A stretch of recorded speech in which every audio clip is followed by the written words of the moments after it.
वळत एका खास रिपोर्टकडे। यंदाची लोकसभेची निवडणूक विविध अंगांनी वैशिष्ट्यपूर्ण आहे। महाराष्ट्रात एक दोन नव्हे तर तब्बल 13 विद्यमान आमदार हे खासदार होण्यासाठी निवडणुकीच्या रिंगणात उतरलेत। त्यातील 2 आमदार हे राज्याचे मंत्री आहेत। पाहूयात एक रिपोर्ट। आमदार म्हणतायत खासदार झाल्यासारखं वाटतंय। महाराष्ट्रात 13 आमदार लोकसभेच्या रिंगणात। कोण दिल्लीत जाणार, कोण गल्लीत राहणार?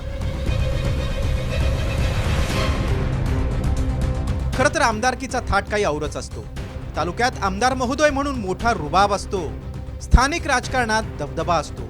त्यामुळे अनेक जण दिल्लीत जाण्यासाठी नाखुश असतात। यंदाची लोकसभा निवडणूक मात्र त्याला अपवाद ठरली आहे। महाराष्ट्रात तब्बल 13 विद्यमान आमदार हे खासदार होण्यासाठी निवडणूक लढवत आहेत। त्यातील 2 आमदार राज्याचे मंत्री आहेत, तर एक आमदार विधान परिषद सदस्य आहे।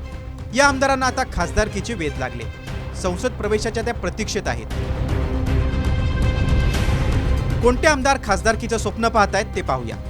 नागपूर लोकसभेसाठी काँग्रेसकडून विकास ठाकरे मैदानात आहेत। ते नागपूर पश्चिमचे आमदार आहेत। चंद्रपूर लोकसभेसाठी भाजपकडून सुधीर मुनगंटीवार रिंगणात आहेत। ते बल्लारपूर विधानसभा मतदारसंघाचे आमदार आहेत। तर वरोरा विधानसभा मतदारसंघाचे आमदार प्रतिभा धानोरकर काँग्रेसकडून निवडणूक लढवत आहेत। अमरावती लोकसभा मतदारसंघात काँग्रेसकडून बळवंत वानखेडे रिंगणात आहेत। ते दर्यापूर विधानसभा मतदारसंघाचे आमदार आहेत। सोलापूर लोकसभेमध्ये राम सातपुते भाजपकडून निवडणूक लढवत आहेत। ते माळशिरस विधानसभा मतदारसंघाचे आमदार आहेत। प्रणिती शिंदे काँग्रेसकडून निवडणुकीच्या रिंगणात आहेत।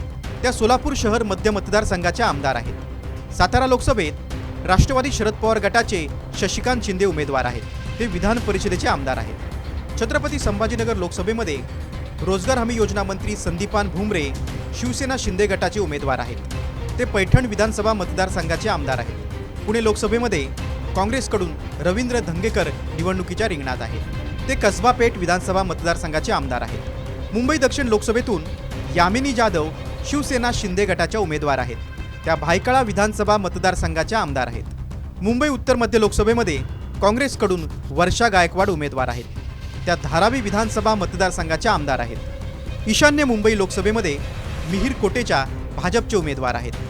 ते मुलुंड विधानसभा मतदारसंघाचे आमदार आहेत। आणि वायव्य मुंबई लोकसभा मतदारसंघातून शिवसेना शिंदे गटाचे रवींद्र वायकर उमेदवार आहेत। ते जोगेश्वरी पूर्व विधानसभा मतदारसंघाचे आमदार आहेत।